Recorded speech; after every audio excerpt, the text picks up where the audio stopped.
Well guys, it's Saturday, February 15th. A nice pleasant winter day outside of Houston. Feels like 60s maybe. It's a little bit overcast. And I'm doing my normal thing where I go onto Google Maps and I find a spot that looks good. This is what I used to do to find my herping spots, to look for snakes and stuff. And now I'm applying this same technique for fishing. So what I've done is, oh my God, is that a koi? Holy shit. There's some huge fish in the water right there. Oh my God, is that a snake? Holy shit. Okay, get out of sight here. This is working out pretty good. So like I was saying, I use Google Maps. Since I'm not from around here, you know, I don't know a lot of really good spots from growing up. So I use Google Maps to scout out what looks like some good spots, this time near my house. And with regards to fishing, what I try to do is find a spot that's got different types of water. For example, a nice man-made lake that they probably stocked with fish. A stream nearby also, because that's just sort of a different type of habitat. Maybe you have different type of fish in it. And then some more natural type of water body, like an oxbow lake or just something that's not overcrowded with other fishermen. So that way, I can go to one spot and there's all different types of opportunities for different habitat, different types of fish. And because if you're driving around, then you're not fishing, and so I consider that to be a waste of time. So I don't get a lot of free time to do this, so I try to maximize it. So today I scoped out this spot. It's really close to my house. I can't believe I never saw it before, but there's a nice man-made lake, and then there's a stream that runs through it, and then up the way a little bit is, I don't know how to describe it other than to call it a drainage ditch, but it looks like it's got really big permanent water in it, at least from what I can tell. But you never know until you actually show up. A lot of times these places are not what you thought they were going to be, not what you expected. So I just got out of the car. I was walking. I was going to skip this man-made lake here because I just assumed that it's constantly being fished by people, and I was gonna head up the way off the beaten path a little bit. But as I was coming around the corner, there's this teeny little inlet here, and I saw what I believe is a monster goldfish. I don't know if it's a koi or whatever. It's huge. I guess those are carp. And then I could see these huge dark shapes in the water, which I assume are also carp. And then I saw a Nerodia, some type of water snake in the water. So I'm just gonna plop myself down here. Ah, shit, I left all my carp bait in the car. I might have to go back. I think I have some bread on me. I certainly do not have a good rig for carp. All my gear is really light. I'm gonna try putting a piece of bread on here, maybe a float. I'm gonna toss that in. I'm gonna see if I can hook up on a carp right here. It should be interesting if I hook one. It might break the pole, but let's see what happens.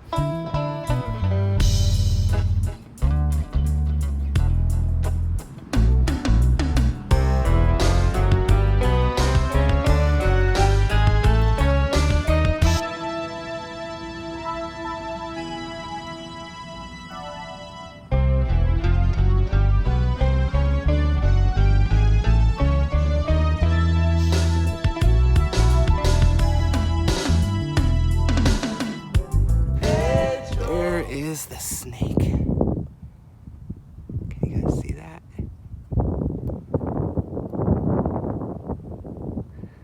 So that, I can tell from here, is a diamondback water snake. Now, while I'm waiting for a carp to hopefully take my bait, which I'm not quite sure is going to happen, they seem pretty skittish over here.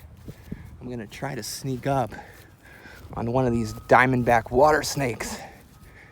These are really awesome snakes.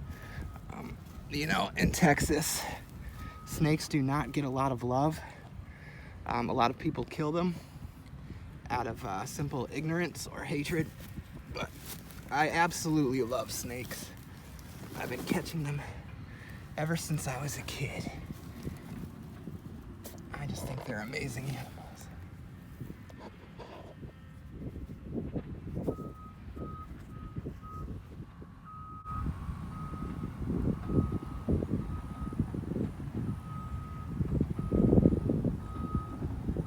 So that is a diamondback water snake.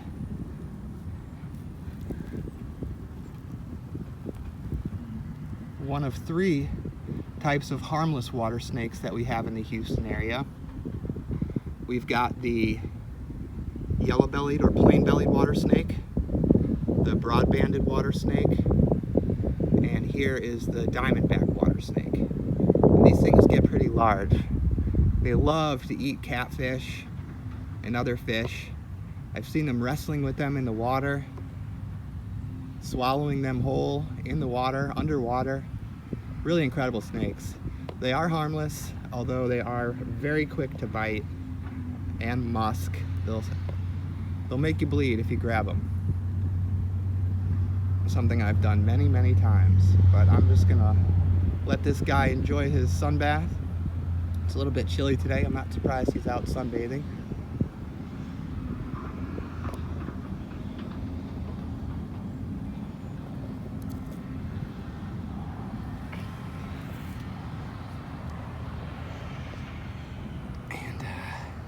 There's my carp bait over there. Not getting much interest.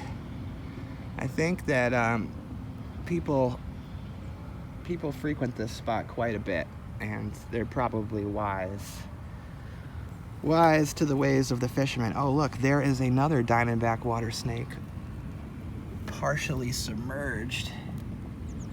I really don't want to drop my phone in the water. Hopefully you can see. That is a big one.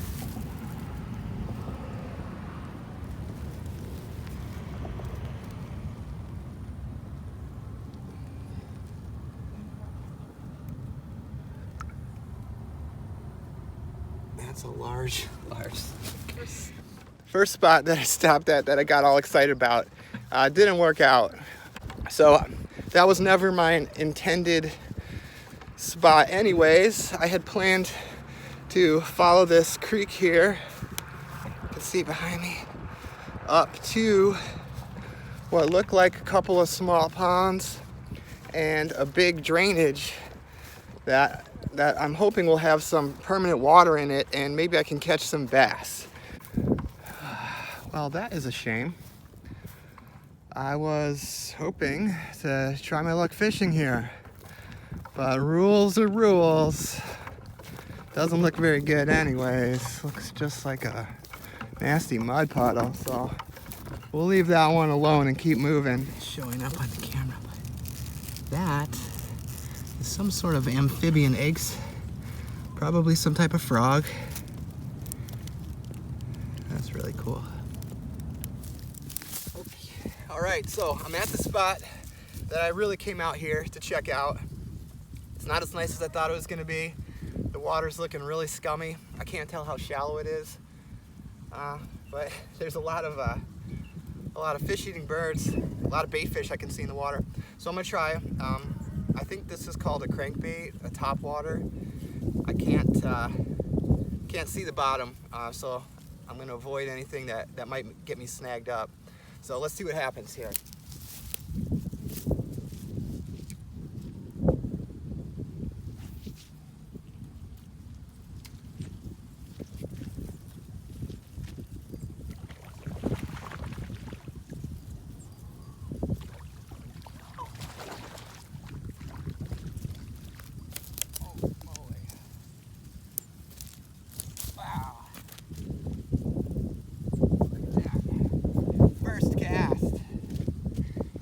First cast on a topwater. Look at that. Woo! Look at that, baby. Heck yeah. I was not expecting that. This spot is awesome. And now I gotta get this damn hook out without hurting this poor guy.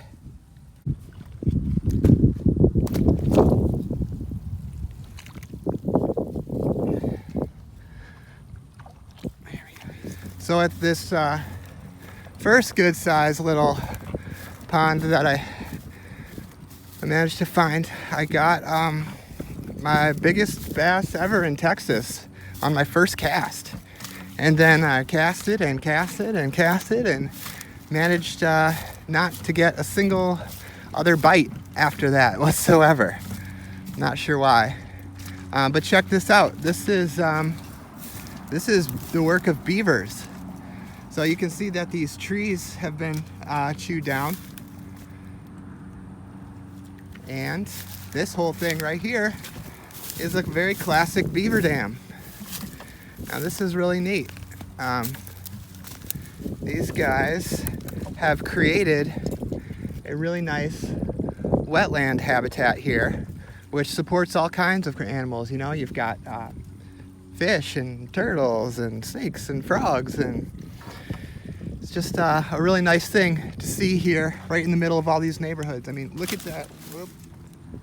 Look at that greater egret over there. Beautiful.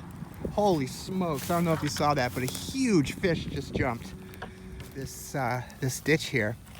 And I was wondering on Google Maps, why is this one particular ditch so full of water? Why does it look so big? And the answer is obviously that there are a great number of beavers here, and these guys have really been putting the work in.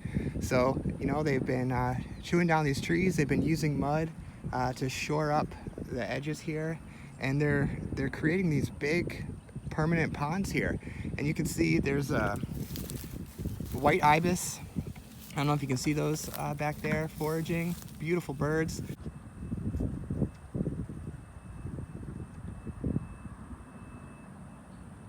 Back there is a greater egret, that large white bird back there. There's some ducks, maybe nesting. But the place is just full of fish and other wildlife. It's really neat. But I just came across these, and I honestly don't know what they could possibly be for, if not to try to trap beaver. So maybe they're causing a problem here and they want to try to trap them and relocate them somewhere. I really don't know. But I am not going to mess with that. I'm just going to keep fishing. I'm waiting for someone to kick me out of here. I'm sure that's going to happen soon enough.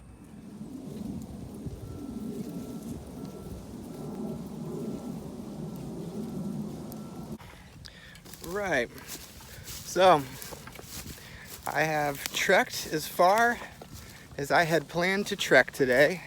I made it to the last little permanent big ditch body of water there, as you can see. And interestingly, the very first one of these that I came to, the very first cast, I hooked a really nice bass, the biggest one that I've caught so far in Texas. And then I've been fishing several of these for like the last hour or so, and I have not had a single bite since that first one. So I have no idea why that would be. All these permanent ditch pond thingies look really good. I see fish jumping, although I'm not sure what they are. And there's just tons of wildlife here. You know, I've been really close up to beavers, lots and lots of beavers here. There's all kinds of birds and turtles and snakes and little bait fish in the water. So it's a really neat place. Doesn't look like anybody else is hanging out here, you know, except for the usual trash, which just sort of washes down into these. I haven't seen any fishing line or footprints or any other sign that other people are hanging out down here. So I'm just gonna sort of fish my way back to the car, maybe try for those carp that I stumbled across on the way in. We'll see. But if I don't manage to get anything else, we'll call that a wrap. And thank you all for watching.